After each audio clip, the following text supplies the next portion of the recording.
Hola, ¿cómo están? Sean todos bienvenidos a un capítulo más de Podcast R. El día de hoy nos encontramos otra vez aquí en Julio Store, donde empezó el podcast. Y bueno, siempre es bueno echarnos una mano entre amigos basquetbolistas. El día de hoy nos encontramos con una de las leyendas del baloncesto ecuatoriano, considerado para muchos como el mejor jugador que ha tenido nuestro país. A mi lado derecho se encuentra el señor Carlos Carrera. Carlos, bienvenido, ¿cómo está? Muchas gracias por la invitación, un placer estar aquí y compartir algunas historias de la trayectoria deportiva de Carlos Carrera como persona. Bueno, en realidad para mí es un orgullo tenerla aquí sentado al lado mío. Y yo le dije, bueno, todo el mundo en las canchas, en los coliseos, siempre al decir Carlos Carrera, hablan se puede decir, la crema innata del baloncesto, la excelencia.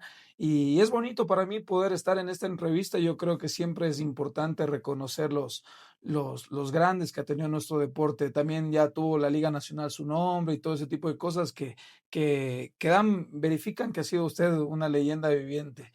Pero bueno, veamos cómo empieza todo. ¿Nos podría comentar un poco de sus historias, de su inicio y todo eso? Gracias, muy halagador el tema de que gente todavía se acuerde de mi trayectoria deportiva. Y claro, yo empecé a jugar baloncesto básicamente por mi padre y por mi madre. Mi madre fue seleccionada de la SUAY y seleccionada al Ecuador en un torneo sudamericano que se efectuó acá en Quito cuando inauguraron el Coliseo Julio César Hidalgo. Fue reconocida, forma parte del Hall of Fame en Azuay, en Cuenca. Entonces, ellos nos inculcaron, mi padre, un ex militar, muy apegado al deporte, y nos inculcaron mucho esta disciplina deportiva, el estar en las canchas. Nuestros juegos eran principalmente al inicio fútbol, luego comenzamos con el baloncesto y nos enamoramos definitivamente de eso. Eh, Prácticamente mi trayectoria empezó a nivel colegial en el Colegio Sebastián de Benalcázar, en las categorías que en ese tiempo eran tercera categoría y segunda categoría. Fui vicecampeón del intercolegial creo que si no mal no recuerdo, el año 78 en el torneo intercolegial, y de ahí fui preseleccionado juvenil de Pichincha. Lamentablemente ese año no pude continuar en la selección, pues a mi padre le nombraron para la embajada en Estados Unidos y nos trasladamos para allá toda la familia. Allá tuve oportunidad de vivir el básquet a un nivel diferente.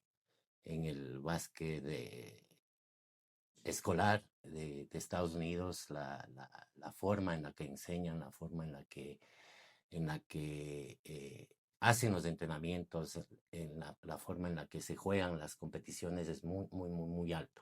Entonces tuve la oportunidad de entrenar con el equipo de mi escuela, de mi colegio, estando en sexto curso, y luego volvimos acá en Ecuador cuando Gonzalo Troya me incluyó para el equipo de la selección juvenil de Pichincha, que iba al torneo nacional en la ciudad de Machala. Ahí quedamos vicecampeones. Lamentablemente nos ganó Esmeraldas, que tenía un gran equipo en esa época.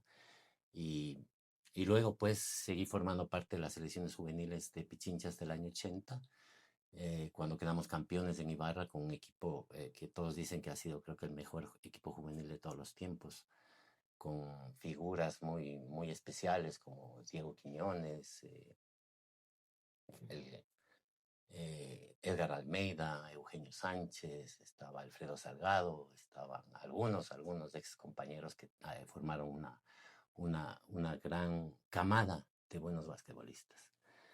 Luego ya me, me, me llevaron para la selección senior de Pichincha, y en el año 81 uno de los mayores gustos que tuvimos fue ganarle a la selección de Guayas, que había sido campeona nacional por 40 años.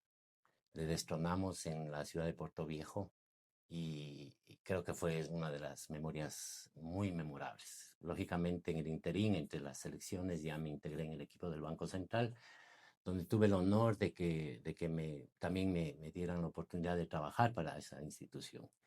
Y así continué mi trayectoria deportiva con las selecciones de Pichincha, el Banco Central en torneos nacionales, torneos locales, y luego vino por fin la ansiada selección nacional en el año 89. que fue la primera después del año 77, Pero es donde... bastantes años para ser la primera, ¿no? Sí, sí, la última selección nacional en torneo sudamericano oficial fue el año 77, un juvenil en la ciudad de Guayaquil, Ya. donde estuvieron algunos ex basquetbolistas también que tuvieron su buena trayectoria aquí en Pichincha, incluido mi hermano Jorge Carrera, ya fallecido lamentablemente. Pero luego de esa selección juvenil del año 77 no hubo nuevas selecciones nacionales que participaran a nivel internacional. Y eso lógicamente frenó el desarrollo del deporte, habiendo una camada muy interesante de basquetbolistas a nivel nacional, en Esmeraldas, en Guayas, en Tungurahua, inclusive Cotopaxi tenía muy buenos basquetbolistas. Azuay Ujú. tenía Azuay tenía muchos, muchos talentos. muchos talentos en ese tiempo. Y lamentablemente fue una época, digamos, perdida. Sin embargo, se tuvo la oportunidad de participar a nivel internacional con las giras que hacía la selección de Pichincha y luego a nivel de clubes en los torneos sudamericanos, de clubes campeones, donde tuve la oportunidad de jugar con Banco Central, con Athletic Club de Guayaquil, con Huesco, con Liga de Quito, algunos torneos que en esa época se pudo acceder, digamos, a esas competiciones. Y así ha sido mi vida deportiva lógicamente entre los honores fui designado varias veces el mejor jugador nacional y eso ha sido que creo que la gente se grabe un poco en la memoria. Aquí a nivel local, muchas veces máximo encestador de los torneos, mejor jugador de los torneos, pero bueno, son cosas que con trabajo y disciplina se van Claro. logrando en el tiempo en que uno está dedicado a esta linda actividad y este hermoso deporte que es el baloncesto. Dentro de todos estos reconocimientos que usted ha vivido dentro de toda su trayectoria, eh, ¿qué se siente que toda la gente, usted vaya a un coliseo? Bueno, sabemos que las nuevas camadas, la nueva gente, tal vez usted pase por al lado y nadie se dé cuenta, pero yo creo que la gente que ha vivido el básquet en la trayectoria antigua y bueno, se puede decir algunos de la actualidad, ¿qué se siente que le reconozcan, que se acerquen? No sé, ¿qué vive usted en eso? Es muy halagador, la verdad, que gente que ha estado involucrado, que le gusta el deporte, que gusta del baloncesto, se acuerde de personajes, ¿no es cierto? Y saluden en la calle, digan, Carlos, yo te conozco. Entonces es muy halagador. Y uno siente que ha hecho las cosas bien en su trayectoria y creo que el hecho mismo de jugar con mucha pasión, este deporte es de mucha pasión y con mucho ahínco, ha hecho que se grabe un poquito en la gente la capacidad o la calidad que se pudo demostrar en la cancha. En el tema de ser considerado el mejor jugador de todos los tiempos, ¿qué cree que hizo diferente para poder lograr eso? O sea, sabemos que el básquet está inventado. Yo estoy consciente que el básquet está inventado y es verdad que se conocen nuevas formas de entrenar y todo eso, pero hay muchos jugadores antiguos que dicen que el básquet de antes era mejor. Entonces, pero yo lo que quiero preguntarle a usted, más que poner en comparación, porque son dos mundos totalmente diferentes, ¿qué hacía usted para ser considerado o qué hacía usted para ser el mejor de sus tiempos? Bueno, creo que la constancia es un factor muy importante cuando uno se dedica a cualquier deporte. El ser constante, el practicar a diario, el tratar de mejorar su técnica, eh, eh, hacer lo que muchos otros no hacen, es decir, ir al entrenamiento y si es posible quedarse un rato más haciendo ejercicios de habilidad lógicamente tomar muchos lanzamientos cuando se es como la posición que yo jugaba de guardia o de alero. eh, el lanzamiento a media distancia era muy importante para poder tener éxito, digamos, en las competiciones. Y creo que la constancia y el sacrificio también, porque muchas veces uno ha dejado de salir de paseo con la familia o de estar en reuniones familiares justamente por atender compromisos deportivos. Y claro, en nuestra época el básquet sí era diferente en la medida de que no había estado profesionalizado completamente, era semiprofesional, digamos. Las instituciones que auspiciaban el deporte tenían una ventaja de que podían descontar del impuesto a la renta sus contribuciones al deporte amateur. Entonces, de esa forma hubo instituciones como el Banco Central que auspiciaron equipos deportivos a muy alto nivel. Y eso, lógicamente, propició un desarrollo local del deporte. Y claro, ese apoyo fue importante para que se puedan desarrollar torneos locales de alta competición como el torneo local, teníamos el torneo preparación y el torneo oficial, y la gente era muy entusiasmada de asistir a los coliseos. Claro, era repleto. Yo Sí, he visto fotos de Julio César Hidalgo a reventar en un torneo local, o sea, en realidad el básquet se vivía diferente. sí, se vivía diferente también por el apoyo que teníamos de la prensa en ese momento. El fútbol y el básquet copaban las páginas deportivas durante la semana. Es decir, nosotros jugábamos días martes y viernes y teníamos 2 páginas en los diarios, en los periódicos, los días jueves y domingo. Y el Ujú. fútbol también copaba los días siguientes. Sí se hablaba de la previa del baloncesto, sacaban notas, entrevistas, inclusive se cubría mucho el básquet colegial, lo cual era muy importante porque hoy lo que yo veo hoy en día es que los chicos, hay gran cantidad de talentos, hay un montón de torneos a nivel juvenil, prejuvenil, de categorías menores, pero los chicos llegan a un nivel y no tienen a dónde más dirigirse, es decir, no tenemos estructurada una liga nacional poderosa Ujú. que tenga actividad muchos meses más al año. Y la Liga Pro que están haciendo y que creo que está haciendo un buen trabajo para fomentar el básquet profesional y a un nivel muy superior, también tiene poca actividad. Son 3 meses, 4 meses al año, Cuatro lo cual meses. es muy poco. En los tiempos en que nosotros practicábamos el deporte, prácticamente estábamos activos de febrero a noviembre. Entonces Es teníamos bastantísimo. Diez casi todos meses. 10 meses al año de actividad. Jugábamos los torneos locales, tanto preparación oficial, teníamos torneos nacionales de clubes, luego torneos nacionales de selecciones, tanto a nivel juvenil como a nivel senior. Entonces eso hacía que la actividad sea bastante, bastante, mucho más profunda. Y claro, ese apoyo de la prensa se fue disminuyendo a través del tiempo y creo que hay una fecha de quiebre en ese sentido. El año 93 se realizó aquí en Ecuador la Copa América de Fútbol, Ujú. donde Ecuador quedó en el cuarto puesto y todo el mundo se volcó para el fútbol, incluido la prensa. Y poco a poco fue dejando el baloncesto de lado y eso hizo que también el público se vaya alejando de las canchas. Entonces tuvimos, digamos, una época pico que fue en los 70s con grandes equipos como La Salle, Chiclán, grandes jugadores, un ícono del baloncesto nacional como Javier Martínez, al que yo admiré desde muy pequeño. Y claro, toda esa camada de baloncesto a finales de los 90 fue disminuyendo un poco, aunque hubo torneos de gran categoría. El aficionado se fue alejando justamente por la falta de esa promoción a Ujú. través de la prensa deportiva. Claro. Algo que hasta ahora se nota en los torneos de Maxi Vázquez, desde ese tiro de media distancia que es irreconocible, se podría decir, aún lo encesta.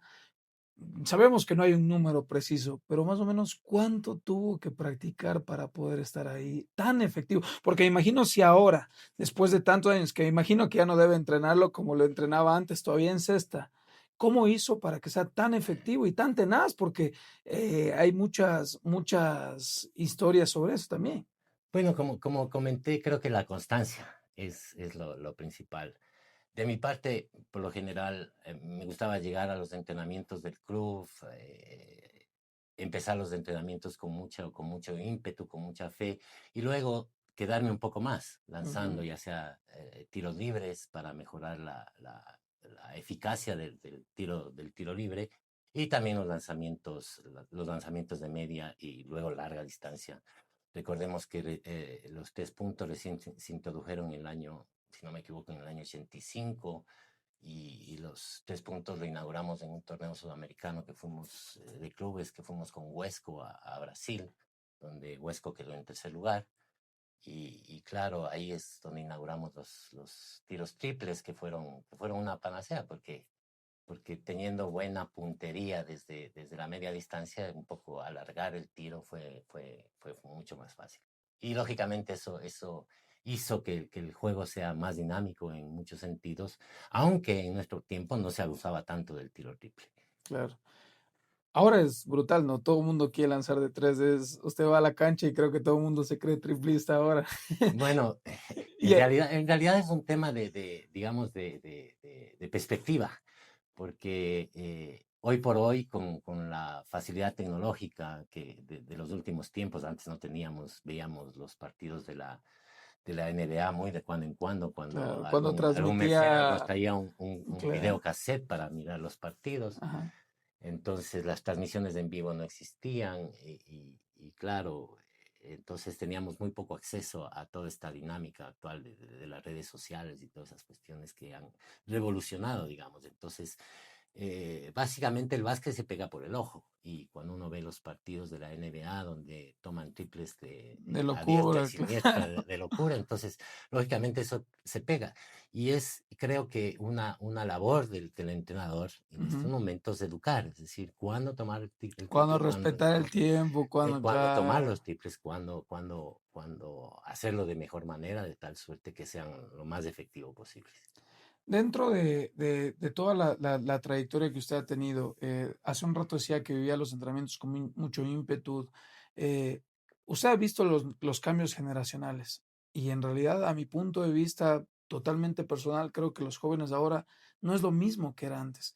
Tal vez por la distracción de las redes sociales puede ser, pero las distracciones siguen igual. Siempre ha habido drogas, siempre ha habido alcohol, siempre ha habido todo eso. Pero usted vivía de una forma diferente. ¿Cómo puede transmitir eso a la actualidad? O sea, ¿cómo podría alguien normal hacerse un buen jugador?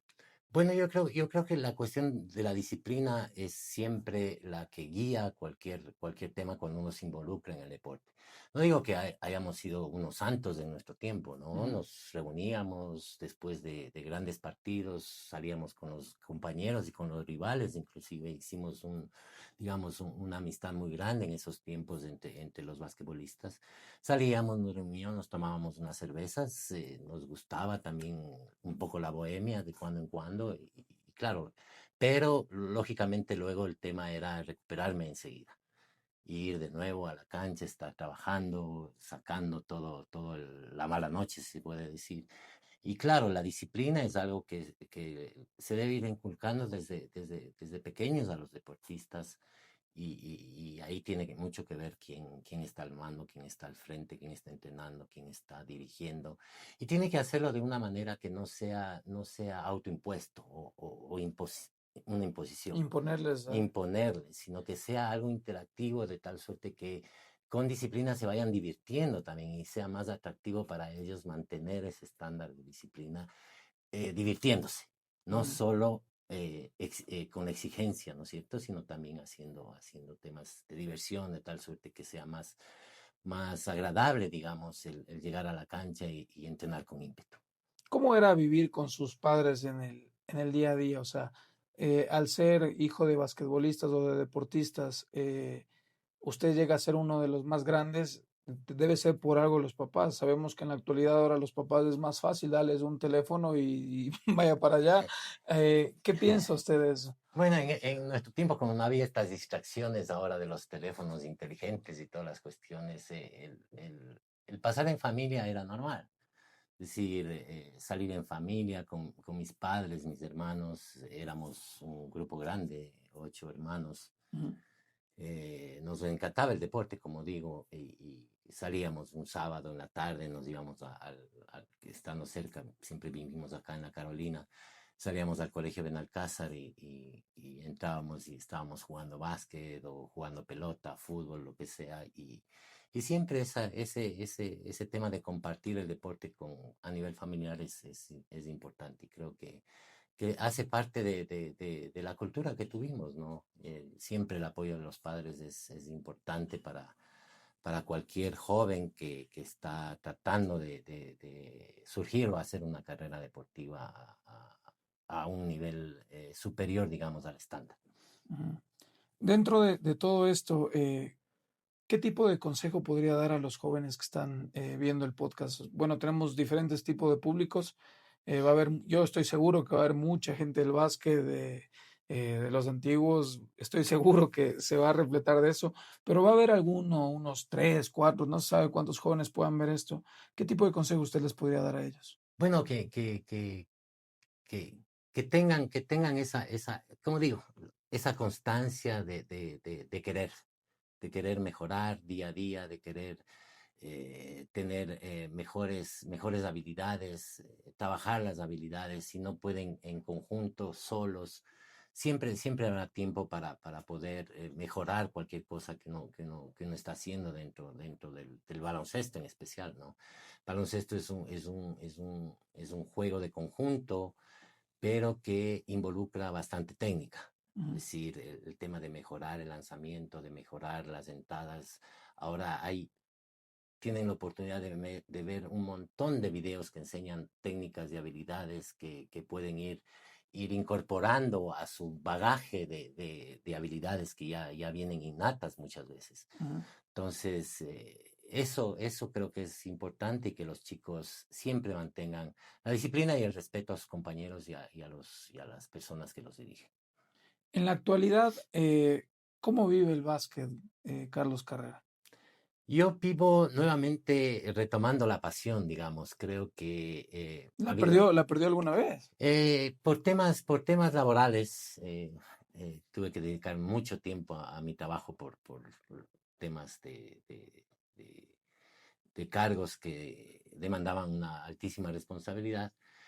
Y entonces sí me alejé un poco porque luego de trabajar intensamente una semana llegaba el básquet para ir a jugar con los amigos del sábado, por lo general que nos reunimos en la Universidad Católica, pues me daba ya un poco de pereza. Y eso, digo, para los chicos deben dejar de lado la pereza en todo momento.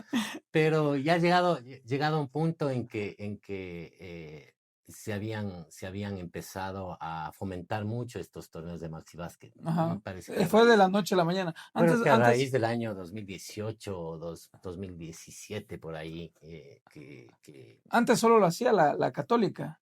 La sí, Católica fue el que empezó sí, con el primer jugamos un torneo. par de torneos Yo me ahí acuerdo que de justo Maxi sacó Basket. Marathon, que tenía una camiseta de Ecuador. Creo que usted jugó con ellos, o creo que Yo jugó jugué con la con Católica, Católica. yo jugué con la De ahí Católica jugó los la torneos. Católica, también sacó algunos equipos de Sí, sí, allá. sí, hubo torneos de más de 40, más de 45, me parece que fueron los primeros, inclusive fueron auspiciados por el municipio de Quito, no me acuerdo si fue poco antes por ahí, sería por el 2009 o 10, por ahí creo que fue ese torneo. Pero sin embargo, como le digo, a raíz del 2017, 18 que hubo ya que tuvo conocimiento de estas asociaciones mundiales de Maxi Basket, entonces ahí se empezaron a fomentar torneos de Maxi Basket y claro, una invitación de Carlos Kiko Morlás, de ex basquetbolista de Manabí, residente en Estados Unidos, que me hizo para acompañar a un torneo que él organizó en Guayaquil de Maxi Basket, pues ahí me entró otra vez el bichito de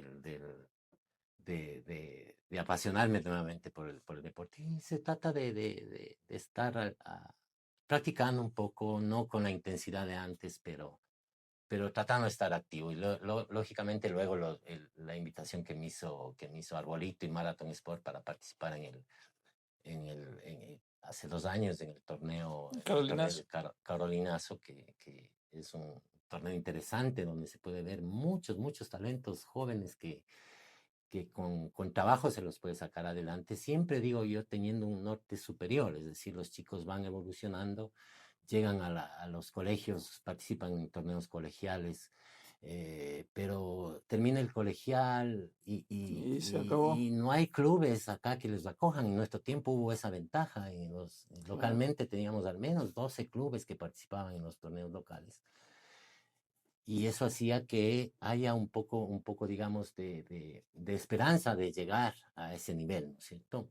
Entonces, hoy por hoy eso nos está faltando. También tener una asociación de básquet potente, poderosa, que organice torneos, que incentive la formación de clubes y haya mucha más participación en ese sentido acá a nivel local. La última asociación de básquet de Pichincha igual organizó algunos torneos de Maxi Básquet que creo que la gente no lo tomó al 100% bien. ¿Considera que antes hacía un mejor trabajo en el tema de asociación? Bueno, creo que ha habido altos y bajos en el tema de la dirigencia deportiva, ¿no? Hubo un tiempo en que, gracias a la labor que desplegó Rodrigo Rivadeneira, ex gerente de Marathon Sports, Ujú, eh, eh, él contribuyó mucho al desarrollo del básquetbol, apoyó bastante tanto las selecciones juveniles como las selecciones senior de Pichincha, justamente fomentando los torneos locales, apoyando equipos como La Salle, y eso hizo que se tenga oportunidades también a pesar de que no haya habido participación internacional oficial a través de selecciones nacionales, en los 80 pudimos darnos vueltas y salir a competir en torneos, digamos, invitacionales a diferentes países, lo cual fue muy bueno. Y claro, ahora nos está faltando justamente ese tema de que el dirigente se involucre más. Ahora, en esta época global, creo que hay que trabajar mucho más en los auspicios deportivos, ¿no es cierto? Porque es importante tener también respaldo económico detrás, porque no se puede hacer nada sin respaldo económico, de tal suerte que se puedan ir formando clubes que vayan teniendo sostenibilidad en el mediano largo plazo y de esa forma darle viabilidad a tantos talentos que están ansiosos de participar en torneos. claro. Lógicamente eso se va restringiendo la actividad porque a pesar de que hay torneos a nivel juvenil, prejuvenil, de categorías menores, lógicamente no hay esa pirámide, digamos, de ahí salgo de los torneos juveniles, prejuveniles, Ujú. voy escalando y tengo una liga bien formada de tal suerte que pueda tener actividad mucho más potente en todo el año. Eh, Dentro del final, el tiempo ha pasado, los años han pasado, ya conversamos de toda la historia. ¿Valió la pena todo? Yo creo que sí, creo que el deporte es primordial para forjar el carácter de las personas. Uno aprende mucho del deporte, aprende a aceptar las derrotas como son, aprende a recibir con humildad los halagos y las victorias. Y eso hace que se traslade también a la vida profesional. Entonces yo creo que el deporte me ha ayudado a tener éxito tanto en el lado profesional como en el lado deportivo. Y eso creo que la formación del carácter de la persona ayuda mucho para poder aceptar los reveses y saber levantarse cuando uno ha caído. Y cuando esté en la cúspide, tratar de ser lo más humilde posible de tal suerte de que pueda mantenerse. La última pregunta,